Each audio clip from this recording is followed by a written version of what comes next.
We're back with another edition of Market Spotlight, where we normally talk about a geographic marketplace. Today, we're going to talk about a demographic marketplace with a couple of awesome friends. Let's welcome back to the Real Estate Guys radio program, Frank and Sherri. Hey, guys. It's great to see you. Hi, Robert. It's nice to see you. So good to see you guys. It's been too long, and you do something phenomenal, and it is not a geographic market you serve, but a demographic market. You help folks who need housing in a really unique way. Tell us about that. 10 years ago, Robert, I was experiencing substance use disorder or addiction with my teenage daughter. And ironically, I've got a degree from a university in medicine, and I thought I was able to take care of her myself. And I found out that wasn't correct. So I would take her to treatment. And afterwards, I'd always recommend recovery housing. Yeah. But we soon discovered that recovery housing for the last 50 years treated people who had mental health issues or addictive disorders as disposable human beings. If they failed, they were thrown out the door. And this was my child. And we quickly learned that there really wasn't a solution for recovery housing, and specifically for people who needed medication that was prescribed by their docs in recovery housing. I'll tell you, it was a real eye-opener because I happen to be married to this wonderful, amazing person, Sherri. But that's when I learned about her daughter. And so we spent a lot of time trying to help her as much as we could. We put her in expensive treatment, $20,000 treatments. And the good news is there's wonderful, amazing treatments nowadays for people with real problems. But here's the problem. Traditionally, for the past 75 years, the traditional way of dealing with people after treatment is to put them into a recovery house. What we learned about this industry is it needed some updates and improvements, because looked around and there are places where Kate was in that just were not ideal for her success. And we took all these things that said, what is keeping her from being a bigger success? And we discovered that, Sherri, this is a billion-dollar industry that's unregulated. There's no national standards. It's just the wild, wild west. So we started working on that. And then as we got into the real estate investing, thanks to amazing radio stations like yourselves that we would listen to, we said, let's do this ourselves. Let's do this ourselves and recreate this whole industry and see if we can't make it work. So we started buying single family homes, and we put together a playbook on how people could live in community, because we found that most people had never had a good family. And we started housing women. And after we bought one home, they were coming to us saying, we've never seen a home like this, and I have friends. And before we knew it, we had 4 homes in expensive Seattle within a year, filled with people. Then we branched off to men, and we branched off to foster adults, people with mental health issues. The common denominator of all of our homes were they were beautiful homes in safe, secure neighborhoods. But what our success rate was based on the fact that we gave people the rules and regulations to live by in Zen, tranquility, and cooperation. So now 10 years have elapsed. We're tapping into billions of dollars of contract money. The federal government has caught up with this model and has decided, hey, this works. Let's fund people in renewable contracts. We're finding that typically we make double to triple what we would get with a single family in a home.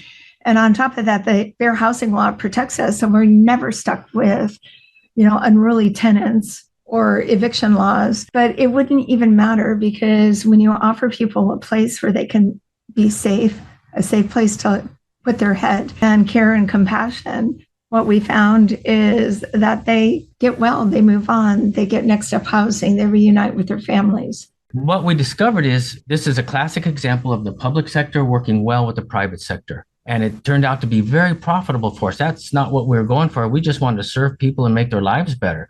But when you get tremendous cash flow per bed in these, then you're able to grow your business. And the success rate is much higher than previously we've discovered. It's a feel-good industry. People are grateful.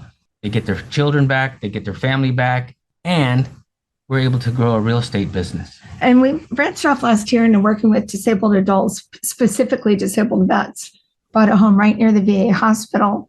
So we're partnered with agencies who are supporting their mental health. They don't specifically have substance use issues. And they're able to go to the hospital every day and get treatment. And after their funding ran out, they have vouchers that are often worth up to $7,000 a month. So they're able to pay for these expensive homes we have near downtown Seattle. And they're happy to because they like the idea of living in community.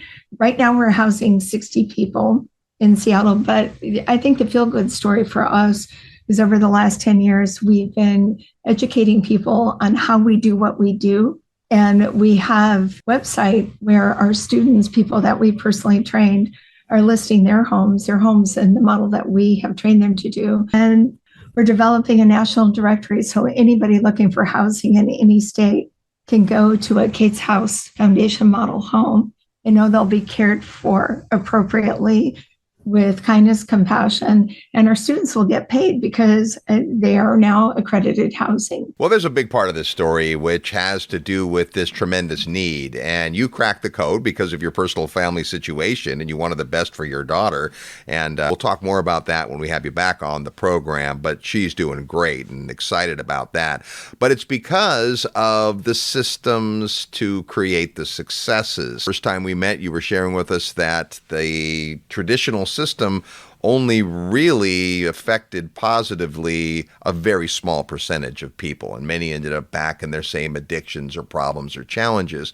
But with the work you've been doing, you're seeing a much, much higher success rate, which is awesome. But then the reality is there's just more people with this need than you guys can serve. So I commend you for having the abundant mentality that, hey, we can share this with folks and they can figure out how to do this on their own. I know you have people that have maybe attended a webinar and then gone off and figured it out. And then you have other folks that are part of your Facebook group. You guys occasionally do some training. I know coming up, you've got your big annual event, and it's just right around the corner. But tell us about that event. We have a 3-day event where we bring students together from all over the country. And we have education, we have workshops, networking, and we also put them on charter buses to see our homes because we've systematized how we put together our single family homes, how we furnish them.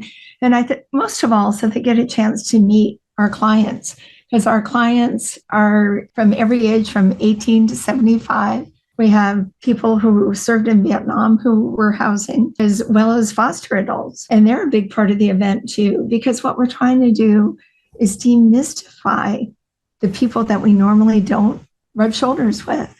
But so much of this is education, and we bring the best in the country. We bring an addiction physician that we've partnered with for years. We bring in tax and asset protection people. A lot of people like to use a nonprofit. We're able to shield millions of dollars of income with our nonprofit, and the nonprofit is actually leasing the homes from our LLCs. So we talk about all this structure because at the end of the day, you can't run a business successfully unless you're profitable. Right. And so we bring the tools. This will be our 5th annual Frank and Sherri Seattle Symposium and Bus Tour. We learned early that this amazing business model that we created sounded to most people like too good to be true. Right. So this is what we did. We had our own convention, and people from all around the country come. We put them on a bus. We take them to our housing so they know what level of housing.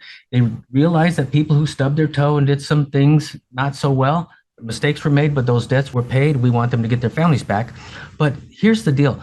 Walk into this house. It's been occupied by 9 people, and it's got 10 beds in it, and we're making $1,250 a bed for the last 9 years. But look with your own eyes.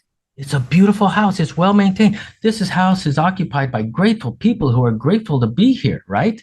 And then not only that, but the other thing that's too good to be true is our residents. You know, people are a little concerned, right? Yeah. I was also.